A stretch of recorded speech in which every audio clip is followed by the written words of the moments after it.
This show is brought to you by Safety FM.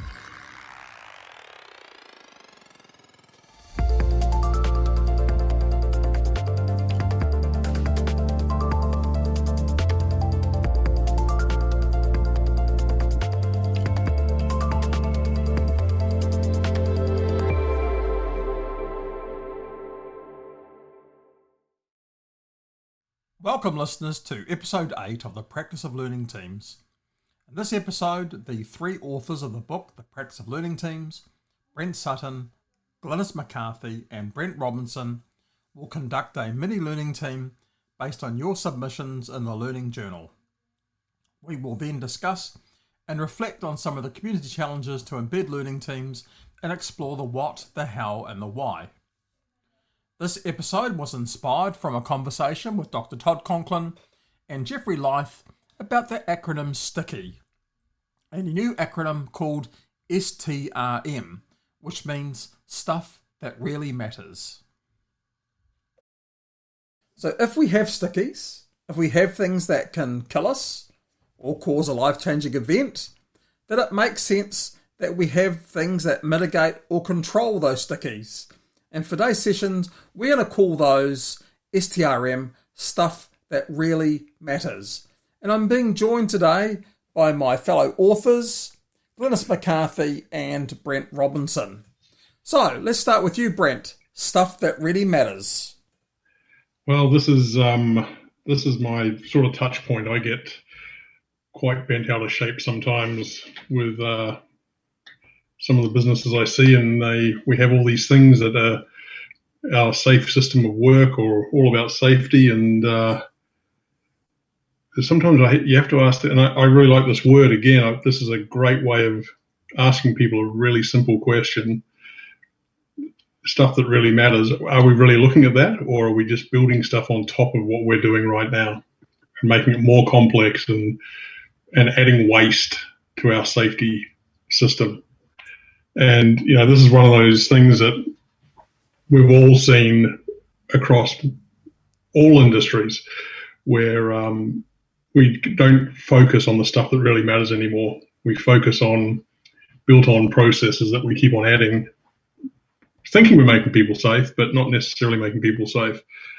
And I think Dave Proven talks about it. He calls it safety clutter, which is, one way of talking about it. I just like to call it waste. If it's not adding value, then we need to go and have a look at it and see what we can do to improve it. And so we can really get to the stuff that really matters at the end of the day and keeping people safe. And maybe we'll identify that as stuff that doesn't matter. Yeah. Stuff that really doesn't matter. Yeah. But these things, we can go through the conga line of those things. Absolutely. But these things we're trying to do to reduce risk to the worker, they really are binary. They either do matter or they don't matter. Yeah. And I know we have this constant conversation that's being had at the moment, which is, when we have these hazards that can cause life-changing events, it's really important that we understand what our controls and mitigations are trying to do. And the way I explain it to groups of people and to groups of workers is either the control is trying to manage how the hazard releases energy, or that control is trying to influence the person. But the sad part about risk management is that risk management is all about reducing the uncertainty. And I really question sometimes about how these controls that are supposed to influence people's behaviour, how that actually reduces uncertainty. Yeah. I think that's why we get into that clutter. I think that's really at the crux of it, is that we feel uncomfortable with that degree of uncertainty. It's really difficult to articulate, so there is a tendency to put more things in. If we have more things, surely that will keep us safer. And really, if we go back to basics and ask people, what's the stuff that can kill you and what's the stuff that really matters? If we actually started at that point, we would be much better able to work out where does all of that kind of extra noise come into it? And how much value are they giving us? How much surety do they give us? I remember years ago when I was being trained around a particular type of risk, I was basically being told at that stage that if we weren't able to implement an isolation or an engineering control, we basically had to put in 8 behavioural controls to make up for the absence or the lack of an isolation or engineering control. 8? 8. What was the magic of the number 8? No idea. Still can't find any empirical evidence to support that. But what's rather, and I use the word ironic here, is that when I was recently looking around lockout tagout and around good practice, guess how many steps there are in lockout tagout? 8. 8. Wow. Amazing. How amazing. And in some cultures, that's a lucky number. Absolutely. Well, next time we should have 88 behavioural controls. Yes. Not 8. We'll be much safer. Keep the 8s going. So I sort of wonder about the fact that we believe we have to put all these additional barriers in place. Because the thing that concerns me, and I think lockout tagout is a classic example with a piece of machinery.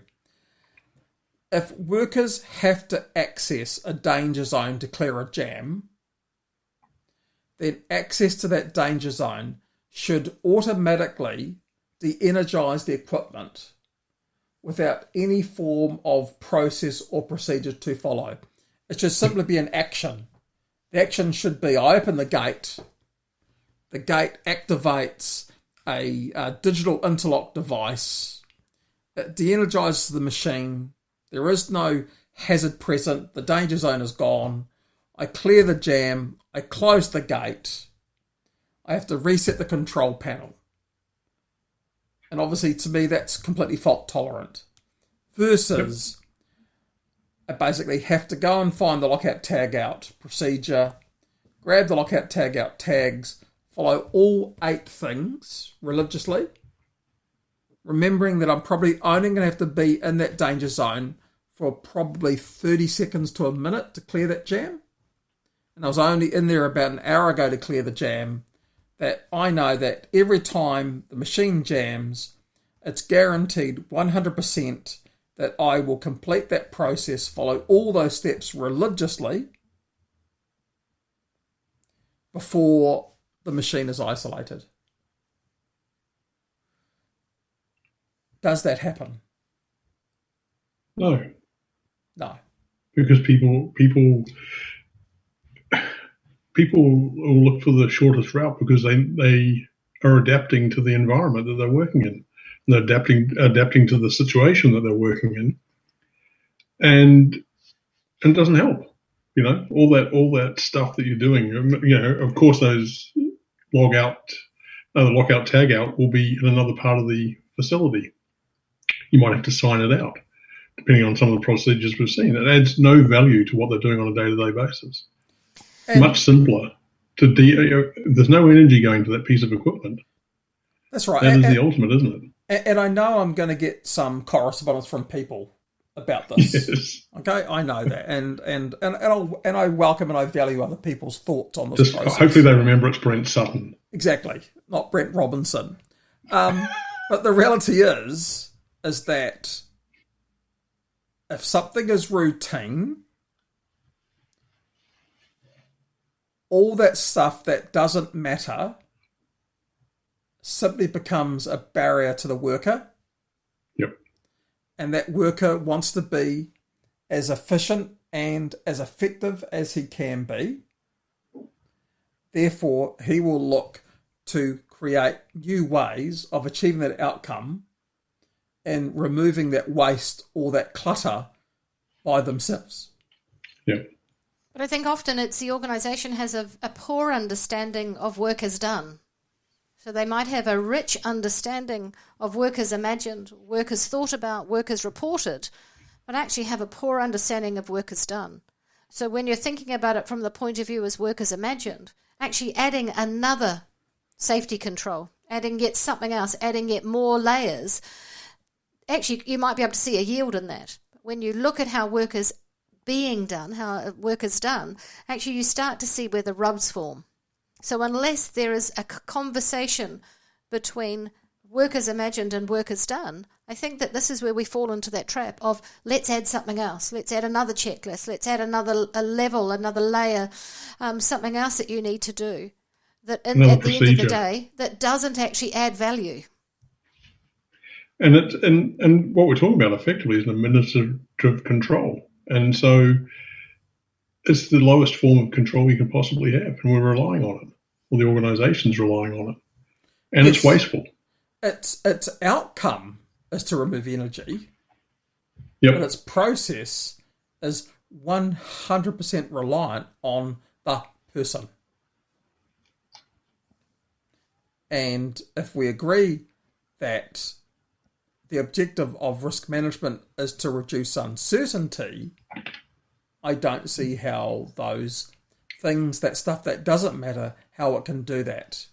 And, my hobby horse has always been that it's only workers that face the residual risk of a hazard. It's workers that face it. The organisation or the company, it faces the liability of not managing that hazard. But the risk in terms of harm only goes back to the worker themselves, not to the organisation. And of course, in most cases, the hazard is an object. Yeah. It doesn't have feelings. No. There's no remorse either. No, correct. It doesn't create the opportunity. Make sense? Its design may allow the opportunity to exist, the gap, or all these things that can happen. But at the end of the day, the opportunity is only present when the worker is having to interface with the hazard. And how many organisations do you go into where they rely on lotto? Oh, it's constant. It really is quite constant. It's interesting that's called lotto, and that's also another name for a gambling activity. Yeah. Look, sadly, ironic. The odds of having a sticky is much higher with lotto on a machine than lotto for gambling. Yes. And that's the sad outcome. It is. So a worker can be more successful with machine lotto than a gambling lotto in that way. So stuff that really matters, how does it resonate for you, Glynis? For me, it makes lots of sense. I think it's about being really clear and being able to articulate both from the organisation's point of view, but from the worker's point of view, what are those critical risks and what are the critical controls? I think it helps to really streamline. It helps us to think about what are those things that we need to have present in order to manage the hazard, to ensure that work can be done safely. And then it also helps us to think about, well, what guidance do we need? How do we upskill our workers so that they can make good risk decisions when faced with dynamic risk? It shows us where we can make trade-offs. And I've been thinking about it as stuff that really matters, which is what we need to focus on. But to help us get to that point, we've got to think about the stuff that really doesn't matter as well. I was giving that example of the induction I had to do. I was not any safer afterwards than I was before. I don't think I knew much more afterwards than I did before. And it's 30 minutes of your life that you're giving up to do an induction that was adding no value. And in my view, it was stuff that really didn't matter. I was going to be with somebody else. And, and how often do we see that in organizations where we're adding this layer that actually separates us? Instead of just saying, on this site, we've got hazards of moving equipment, mobile equipment, and large trucks coming in. That's the primary hazard. And we really want you to be aware of that when you're on this facility. And what's interesting is, post COVID-19, should that ever sort of come about, and I'm always optimistic and hopeful that it will. I mean, the fact is, organisations right now are looking to actually remove waste. They're looking to improve efficiency. They're looking to lower costs. Yep. And during good times, do we see that safety ends up adding layers, but during bad times we look to remove them? Once again, I find it quite fascinating that during COVID-19, because our systems were so brittle, that most of these things that we had relied on in the past did not function, did not work. No. Have they crept back in? Victoria's a perfect example of this, and I think Sue did a great job of talking about contractor management. That all the security companies we use had contractor management, where they'd gone through the system and the process, and everybody had checked in, but they didn't actually follow the rule of PDCA. They'd done the contractor management, they'd assessed them, they never went to check they were doing what they said they were doing. Right. So we'd added this cost, added this thing in, and it didn't actually help us out. And the stuff that really mattered was what they were doing on the ground every day, what the workers were doing on the ground every day. And, we might blame the workers if they only followed the procedure. But you're right, Brent, the system was so brittle, and the testing and the checking was, the actual real checking we should have been doing wasn't happening, wasn't even thought about happening. And we weren't applying something as simple as PDCA to the problem. Yet sadly, if we did a root cause analysis, we would discover that the virus couldn't read. Yes, the virus had a problem of Lyth's numeracy. It couldn't read, and the virus it knew what mattered, and it was getting to the next person. Right, because it's inherent design, isn't it? Yes. Yeah, yep. Because it wants to it's super efficient, super and effective. And again, I think this is a good example of where Workers Imagined was kind of quite grand and had kind of big ideas about how life was going to eventuate, and so little was done at the point where work is done. Yeah. Yeah, and again, that kind of validates that whole idea of PDCA. But the communication loop was weak because there were people feeding back information. There was just nobody listening. And so it all just fell on deaf ears. And, I think it's again really a poignant thing around the stuff that really matters. That's what we should focus on in these situations, not the stuff that doesn't matter. Absolutely. So what I've been thinking about is how do we define something that really matters? So if we say that stuff that really matters, with a sticky, we've defined what a sticky is. That's pretty straightforward, isn't it? Because a sticky is based on its consequence. Yep. That a sticky can't be something that gives you a tickle. A sticky has to be something that can kill you. So if we think about these controls that we're going to call STRM, stuff that really matters, I think the first thing we could do is that if we want to define when a control is an STRM, I think the first thing is it has to be very specific to preventing or minimising the consequence of the hazard. Yep. So if it can't prevent or minimise the consequence of the hazard, then it can't be a STRM. So just as Todd talks about that a sticky happens because the hazard can release energy, in this case, it can't be an STRM control unless it's specific to preventing or minimising the consequence of the hazard. Yep. So when we say preventing or minimising, what does that sort of sum up? Because one of the things that I see quite often is that we become so predicated on prevention that we lose sight of also response and recovery. Capacity. We're not building, we're about we're not about minimisation, we're about total reduction quite often, and really it's about the capacity, if the system does fail, that you've got that capacity to fail. So I think that feeds into this as well. It's an important part of it. Yeah. I think that's a really good point. Can you just kind of tease that out a bit more, Brent? Well, I think from a point of view of the control, that it has to have a difference about it, there's got to be some evidence that it's there and it's working as designed. We just talked about the COVID. We had no evidence that anything was working. And I think it's about that verification of it as well, and that we're not adding waste into it simultaneously. That it's clean and it's lean and we can see those 3 points, and we can see those 3 things really, really effectively, and it's apparent to people. And I think we cover those up sometimes. So what we're saying is that the control, that workers have to understand its intended purpose. Yep. What it's there to do.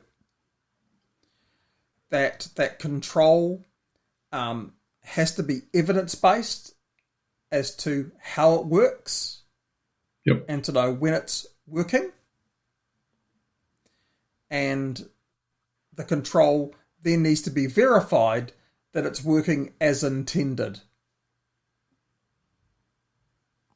And ultimately, if we do that, it goes back to what you said, Brent, about capacity. That builds the capacity of the system, but it also builds the capacity of the individual workers. Yeah, that's a really important point, isn't it? That their capacity has increased due to the controls that have been put in place. I think. But doesn't it also say that they need to be part of developing that control at some point as well? Yeah, understanding what they're doing. And certainly part of that evaluating of whether or not those controls are effective over time. Yeah. I'd like to argue that the control should be present to support successful work rather than to stop failure. Or is that too radical? It's an interesting way of looking at it. I think it leads into that notion of capacity, though. Yes. So rather, because when we think about prevention controls, we keep talking about preventing an event. I think in this case, What we're trying to talk about is about trying to support the opportunity for learning that happens when people are having to work with these hazards every day. So how does a control support successful outcomes rather than preventing failure? Or it could be a combination of both. I suspect it's a combination of both. However, from a kind of an organisational learning perspective, I think what we need to be focusing on is how do our controls support good practice? What do they do to help people to make good decisions in dynamic risk environments? Yeah, and I think that feeds into what Brent was saying, is that they understand why the control's there. That we're not placing something on them as being prohibitive about it. It's there they understand why it's there, that it is about building that capacity into our systems for when they do fail.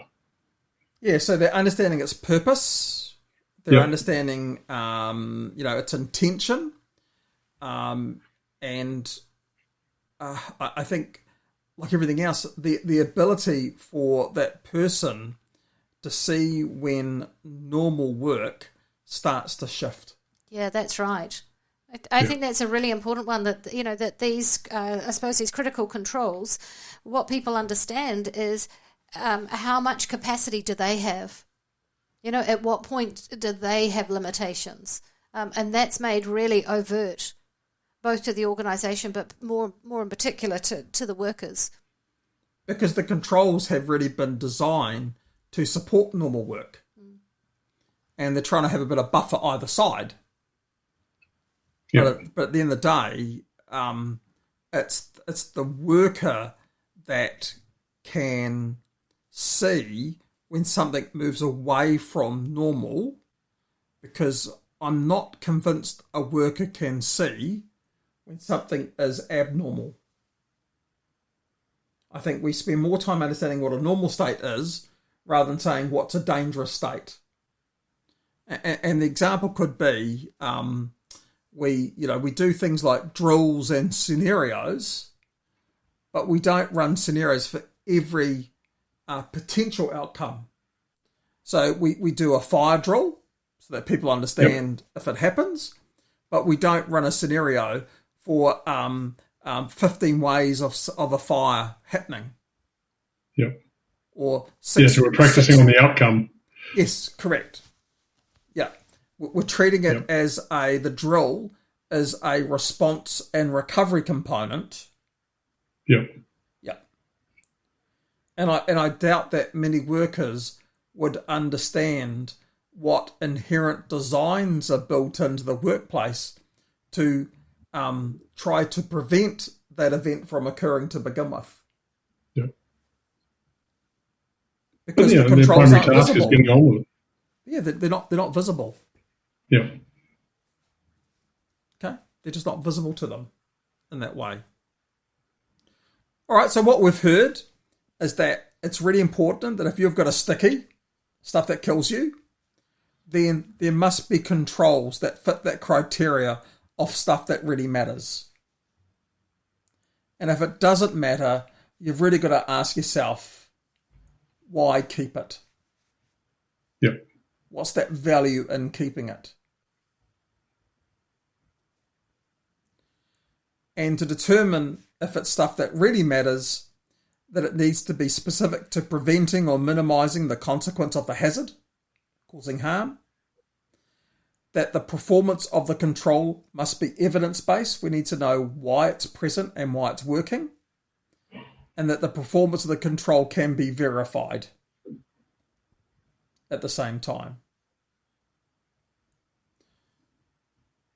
So that's a really good example of how to extend that notion or that acronym and how to push that into everyday work environment. Because I do love the stuff that's been talked about with stickies. I do love the stuff that we're talking about here about stuff that really matters. And I think it'd be really good to get feedback from our listeners to explore that next component about stuff that doesn't matter. And how we can have a conversation. Because I imagine there'd be a lot of people that would be uncomfortable in removing something. I think that will be the next big hurdle. We've got something here. We think it's making us safer, making our organisation safer. If we remove it, what happens if something happens? Well, I think we've got to test that. That's right. And of course, let's not forget a classic Todd Conklin comment is that the future has always remained uncertain.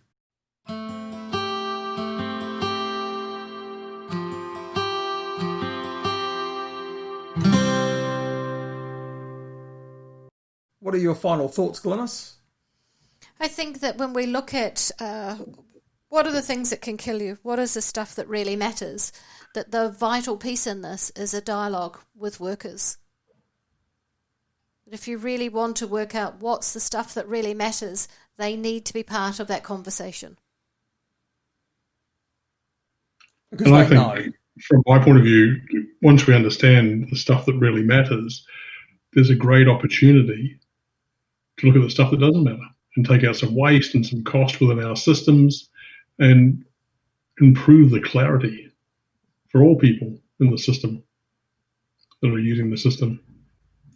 So yeah, I think this is going to be, I think it's an exciting topic. I think it's where we need to move to in the safety profession, and I'm sure we'll get some interesting feedback from the community. But I think that's part of having that debate moving forward. It's great. Absolutely, and either way, no matter what we do, whether we introduce or whether we take away, we should always study and understand its effectiveness. Yep. So even if we do remove it, we should actually have that conversation with the workers. Did it make a difference? Has it introduced anything different from what we identified to begin with? We've got to keep going back and we've got to validate those very assumptions that we put in place to begin with. Because the reality is a lot of risk management is based on assumptions. And it can only be. Can't identify every potential scenario that can unfold. So go back, good old PDCA, or remember we talked a few episodes ago about plan, do, check, act. think about it from the point of view of plan, do, study and action. So the study component is to understand why it works and how it works, getting a much deeper meaning of it, and then acting on that. And once again, if it's not working, improve it or remove it. It's a binary choice.